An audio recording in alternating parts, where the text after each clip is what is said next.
humanity. Keep watching The Politics every Friday, 12 p.m. Eastern Time on New York Parrot TV, the voice for humanity.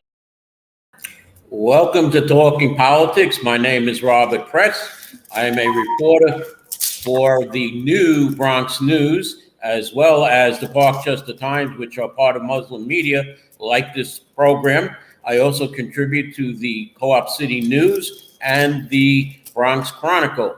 I have a blog at www.100%.blogspot.com where you can see more about some of the stories I talk here and other items. I also have Facebook pages, 100%, and what is going on in your community board. The views expressed here on this show are those of the host, any guest, anyone who is commenting at the bottom of the screen, not necessarily those of Muslim Media Corporation. As I normally do, let's go to the weather report. Today, Friday, the high will be a comfortable 74 with the temperature going into the 80s tomorrow on Saturday and 84 on Sunday, with possible rain late Saturday night going into Sunday morning. Labor Day, Monday, the high should be 79 with clear skies.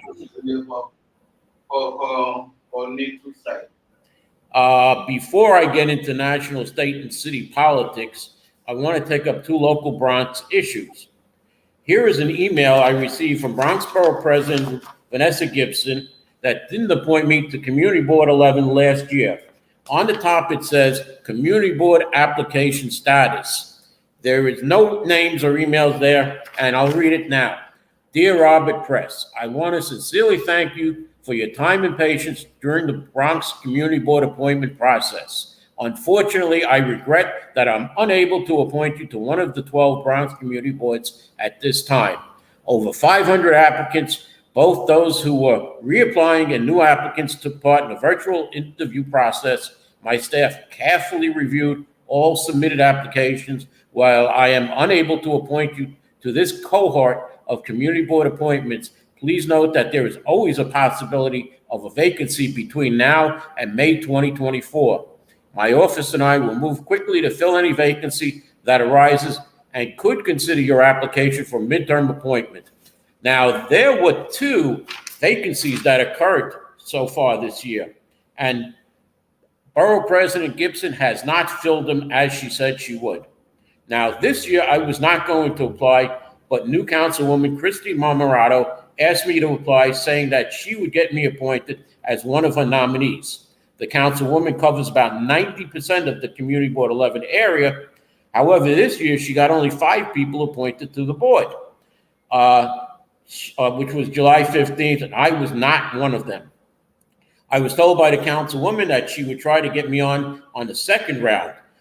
She has 90%. That would give her about 20 or 22 appointees to the board, 10 or 11 each year. Like I said, she only got 5 so far. And then there were 3 people who were reappointed, which are hers, but they were credited to the former Councilwoman, Marjorie Velazquez, and not Councilwoman Christy Marmorato. Now, that was on the community board website. The district manager said he was putting them up as given to him by the borough president's office. So that means there are 8 openings still left on Community Board 11, since borough president only appointed 42 people. And of those 8, 6 of them belong to Councilwoman Marmorato, 3 this year and 3 next year, or 3 the previous year. Okay, now on Friday, Friday, August 23rd at 5:03 p.m., I received an email from the borough president's office with the heading Community Board Appointment Letter. Okay, here you'll see Community Board Appointment Letter. It has emails on it. It has an email to the board chair, to the district manager, and the person downtown.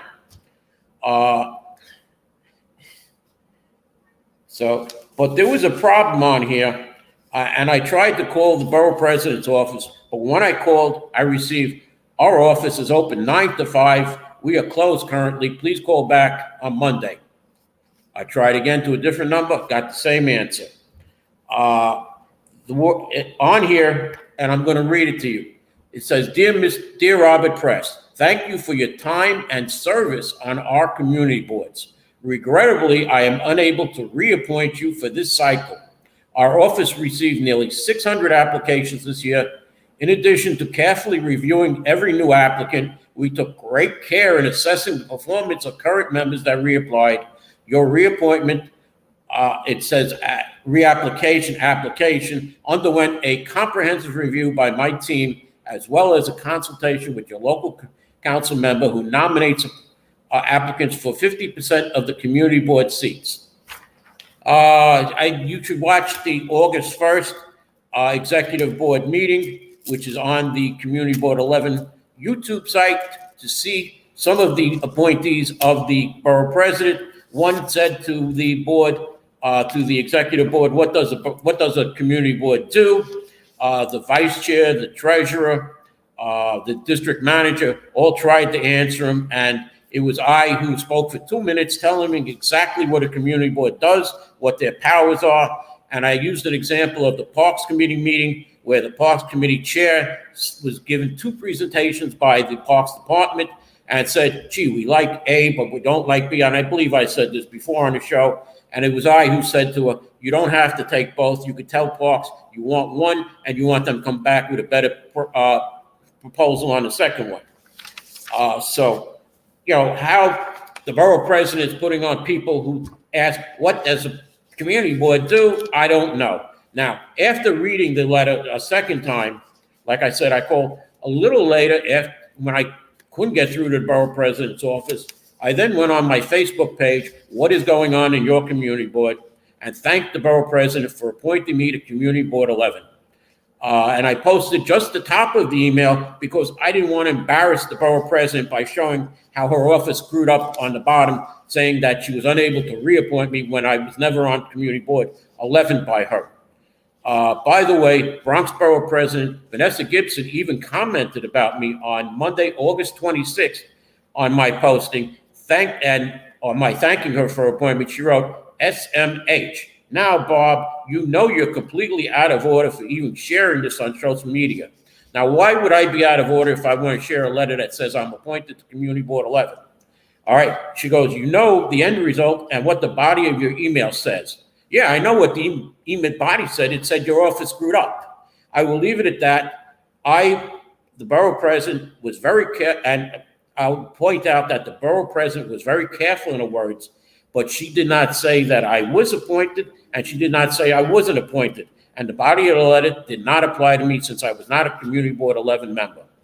On Wednesday, August 28th, after seeing my name and parts of the email I received on a Facebook posting by someone else, I called the Community Board office of Borough President Gibson and spoke to Alexis Ruiz. Ms. Ruiz became very nasty to me when I asked if I was appointed or I wasn't appointed. She said to speak to the chair or the district manager of Community Board 11. I did not want to embarrass the borough president, like I said, of her obvious screw up. Now, I also went to the district manager on Monday, August 26th, and I asked him, to put me on the list of appointed members. He told me that about 10 people received the same email that I got, that they were appointed to the community board. And there were only 8 vacancies, as I said before. And he was waiting for clarity from the borough president's office, and he would get back to me. That was Monday. Today is Friday. Nothing has been done. Yesterday, I wrote to Borough President Gibson asking for clarification on my appointment, or what I think now might be non-appointment to Community Board 11. And I will let you know what the borough president answers me next week, if she answers me indeed. Okay, let's move on to a little topic of corruption in office. And I'm going to start with a story from Los Angeles. With little oversight, politicians are often bribery recipients. Jose Huzar's downfall at Los Angeles City Hall was as stunning as his rise to success. A political tragedy that, like many in the land of dreams, has become a familiar one.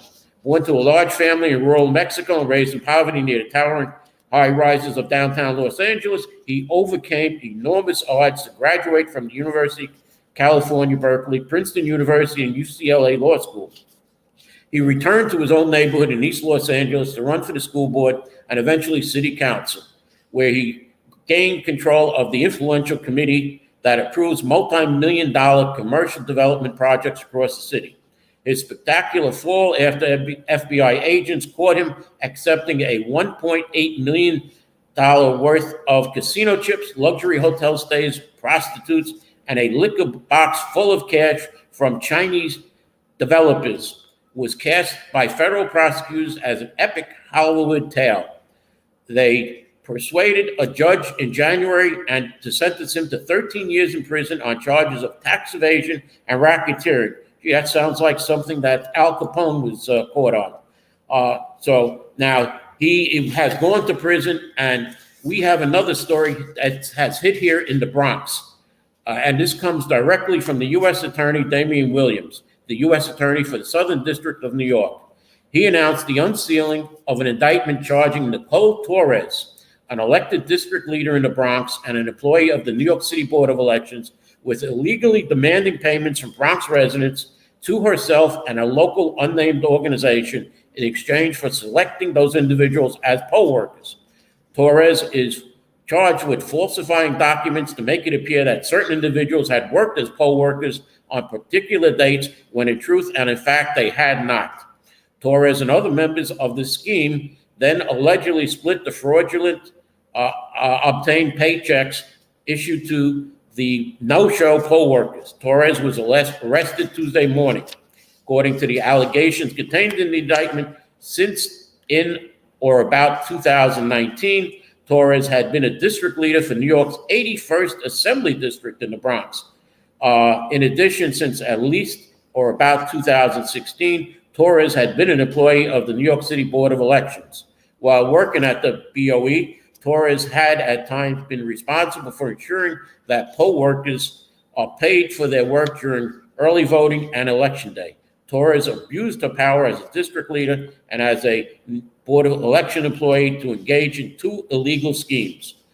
First, from at least in or about 2019 up to and including in about August 2024, Torres agreed to required Bronx residents to pay a sum of money, usually $150, either to her or this unnamed Bronx organization in exchange for Torres selecting those individuals as poll workers for upcoming elections. Both the unnamed Bronx organization and Torres profited from the scheme.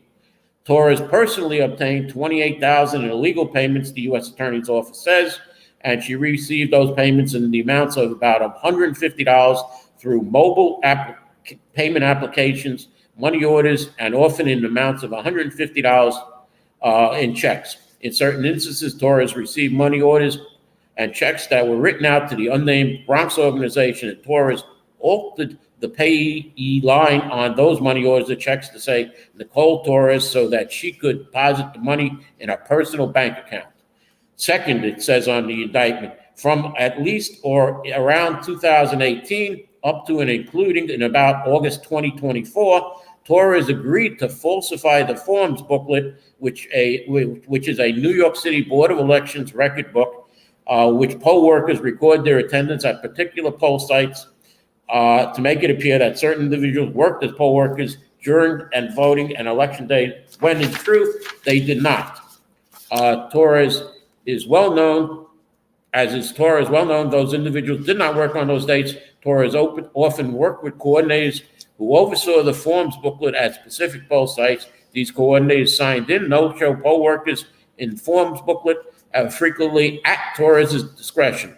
There's more here. I'm just going to say that it says that she profited $36,000 in the fraud payments, and that she is charged with one count of conspiracy to commit extortion under color of official right, one count of extortion under color of official right, one count of conspiracy to commit honest service wire fraud, one count of honest service wire fraud, one count of conspiracy to commit mail fraud, another count of mail fraud, and a count of aggravated identity theft.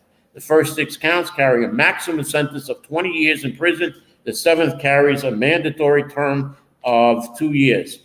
Now, I will say before I go to commercial that the charges in this indictment are merely accusations, and the defendant is presumed innocent until proven guilty. The New York Times has said a little bit more about this, that a spokesman from the Board of Elections said that the agency has been a partner in the investigation.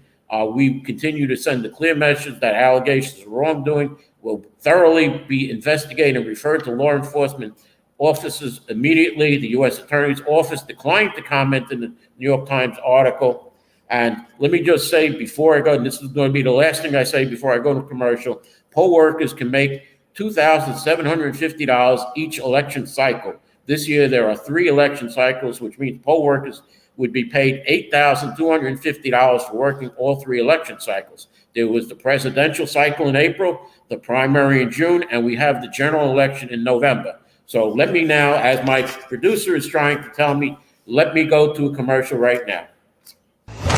Step into the heart of Africa at Daylight Africa Week in the Gambia. Join us for the groundbreaking Transatlantic Family Reunification Forum, where we embrace our shared heritage and stories of strength.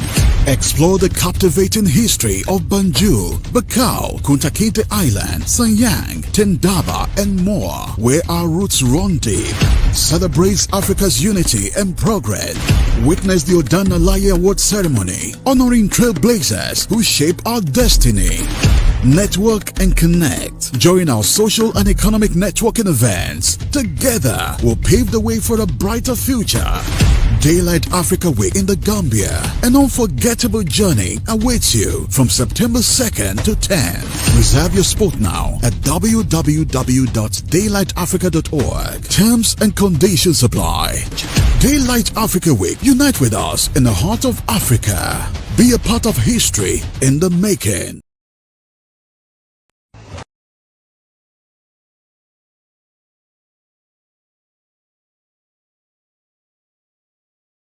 Every day now, Democratic candidates for president, Kamala Harris is gaining in the polls. She is now leading Donald Trump. Unfortunately, though, it is not more than the margin of error, so Donald Trump, it has still a possibility of winning. However, special counsel Jack Smith has filed a new indictment on Tuesday against Donald Trump over his efforts to undo the 2020 presidential election. That keeps the same criminal charges, but narrows the allegations against him following a Supreme Court opinion that conferred broad immunity on the former president. The new indictment removes a section of the previous one that accused Trump of trying to use law enforcement powers of the Justice Department to overturn his election laws. The Republican president nominee won't face trial before the November election, but it seems that this is another way of preventing Donald Trump from running. Meanwhile, former President Trump has said that he will participate in a debate next month against Vice President and Democratic nominee for president Kamala Harris, 2 days after he suggested that he would not. Let's talk a little bit about the war in the Ukraine. It appears that Moscow is now launching an offensive back at the Ukraine for Ukraine coming into Russian territory. They launched 200 missiles and drones across a wide part of the Ukraine on Monday, damaging energy facilities, sending residents of Kyiv into basements and subways to seek shelter. President Zelensky condemned the assault as one of the largest strikes in the 30-month-old war. At the same time, Russian troops have been attacking relentlessly along the front inside Ukraine, closing in on a key city, Pokrov, and razing towns and villages with artillery barrages. On Wednesday, missiles hit the hometown where President Zelensky lives. As for President Biden, on yesterday, he approved Governor Kathy Hochul's request for major disaster funding to provide aid for several New York City counties impacted by severe weather earlier this summer. Federal assistance will be on the way for Cortland, Essex, Hamilton, Lewis, and St. Lawrence counties, which saw severe storms, flooding, and tornadoes from July 10th to July 11th. A state appellate court, on other notes, a state appellate court has upheld a ruling that removed former independent presidential candidate Robert F. Kennedy Jr. from the ballot in New York by invalidating his signatures from his campaign collected this year. Kennedy has said he's going to stay on wherever he can, and he is going to endorse former President Donald Trump. As far as cannabis enforcement goes, Governor Hochul on Monday provided an update on the state's efforts after a 3-month blitz by illicit cannabis enforcement task force. Thousands of illegal cannabis storefronts across the state have plagued our communities and siphoned business from legal retailers, she said. She has launched this. 1,000 illegal businesses have been shuttered, and she looks forward to building on that success. There are more than 700 inspectors, resulting in 7,485 pounds of illegal cannabis seized, an estimated value of $28.9 million. These inspectors have led to 345 padlocks and 596 notices of violations. 79 administrative hearings, including 5 administration decisions to date, 52 of which upheld the law. And Mayor Eric Adams, along with Sheriff Anthony Miranda and New York City Police Commissioner Edward Caban and others, Wednesday destroyed more than 4 tons of seized illegal cannabis products as inspectors of the New York City Sheriff's Joint Compliance Task Force have shut down and sealed more than 1,000 illegal cannabis and smoke shops since the start of the city's successful Operation Padlock to Protect.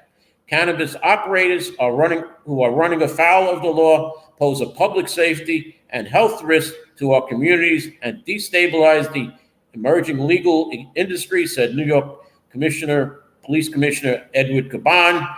Operation Padlock to Protect systematically conducts joint operations, which include inspections and follow-up inspections in neighborhoods across the 5 boroughs.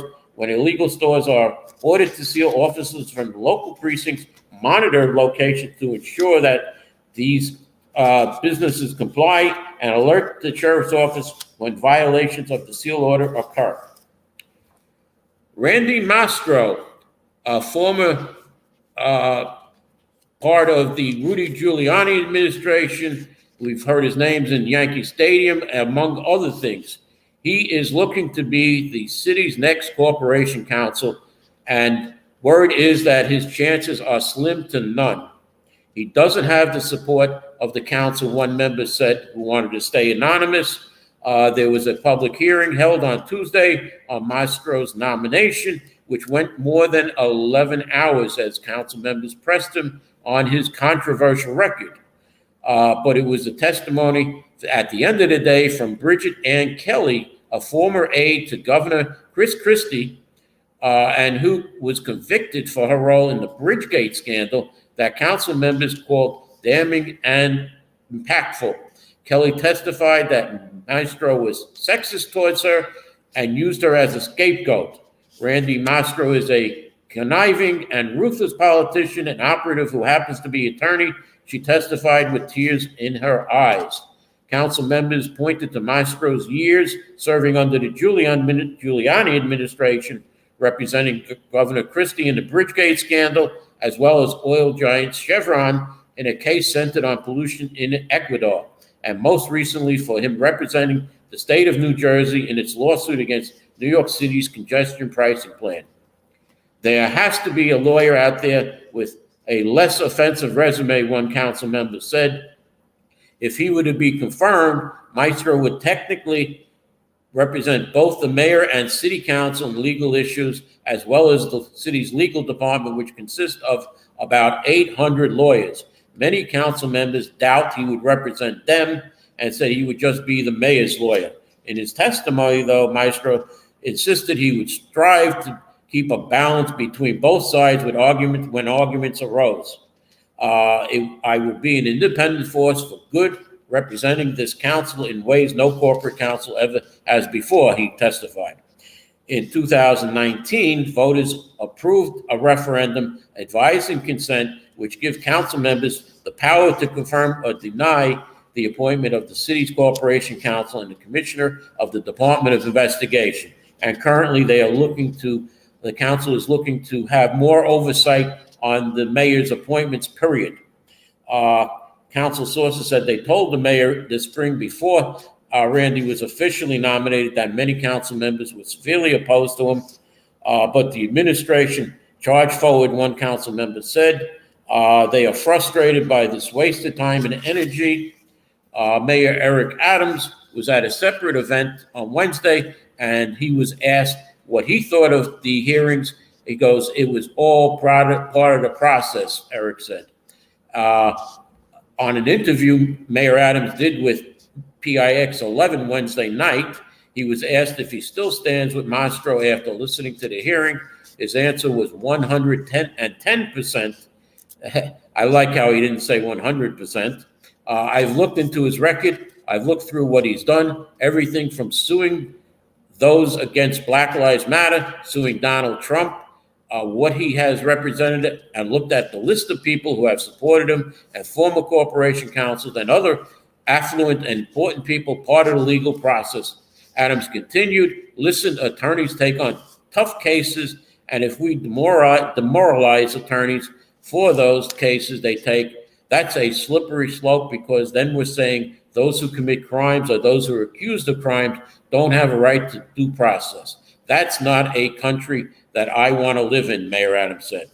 The public comment period on Mastro's nomination is open until, well, it now closed. It says Friday morning. If anyone else in the public wants to submit their comments, city council members must vote on his nomination before September 15th in order to be confirmed to the post. At least 2/3 of the council will need to vote yes for him. So if you don't want him to be appointed and you want some more comments, talk to your local councilman. I am going to quickly go over the Rikers Island dashboard. You were sure you had, well, Kevin, what can I tell you? There might be another position that I'm going to be going for, and you may hear about it next week, Kevin. Yes, I cannot control what the borough president does. I was told by Councilwoman Murato that she would make sure that I would get on. I did talk about Torres. Yes, I know she's a Republican, Kevin. Let me finish with this dashboard from Rikers. They have 6,376 individuals as of August 1st, 36 fewer than that of July 1st. 1,944 individuals entered DOC custody in July, 70 fewer than in June. They discharged 1,996 people in July, 104 more than in June. The average length of a stay in custody was 96 days in July, 3 days fewer than the average in June. They hired 96 new correction officers in July. The Department of Corrections failed to produce 121 of the 7,308 individuals in custody for a scheduled court appearance as of June, an increase of 6 from May. 5 out of those individuals delivered to the court did not have a recorded time arrival, 9 fewer than in May. In July, the average percentage of staff who were out sick was 6%, a 1% decrease from June. In incidents of violence in July, 71 recorded assaults, 2 fewer than in June, 612 fights, 24 more than in June, 15 slashings and stabbings occurred, 9 fewer than June, 1,784 incidents requiring force as of fiscal year 24, fourth quarter, 22 fewer than in the third quarter. 5 people reportedly have died in Rikers Island so far in 2024. And this was first published 2 years ago in August of 2022 by the controller. And what is left off again is how many people in custody did not make their appointments or miss their appointments. Person in Rikers Island who is going for medical treatment does not have to go to medical. They could just ignore it.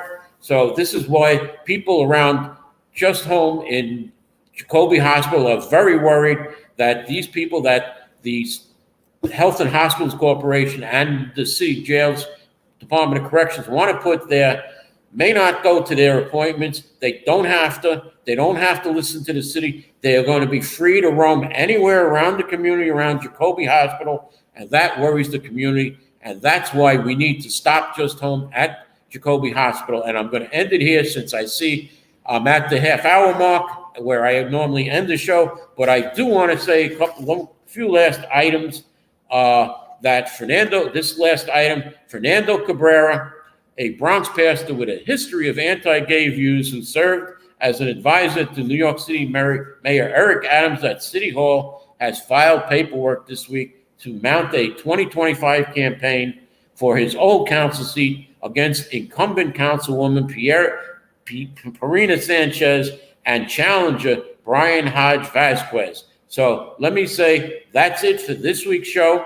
Thank you for watching. Thank those who commented on here. And I hope to see you next week on Talking Politics, where I'll have an answer for Borough President Vanessa Gibson. Thank you. Do you know that there is a publishing company that wants to make life easier for you as a writer? This publishing company is called World Inkers Printing and Publishing. We publish in all different languages, and we're looking for writers of all genres, all formats. We're looking for scholars, ghostwriters, playwrights, poets, short fiction, novelists, you name it. We're looking for anybody who is interested in writing and the craft of writing to be in touch with us. You can reach us at info.worldinkers@gmail.com. With World Inkers Printing and Publishing, you do not require a lot of money to publish with us. Contact us today at info.worldinkers@gmail.com. Become a winner with other authors at World Inkers Printing and Publishing. Give us a shot. We will surely finish you.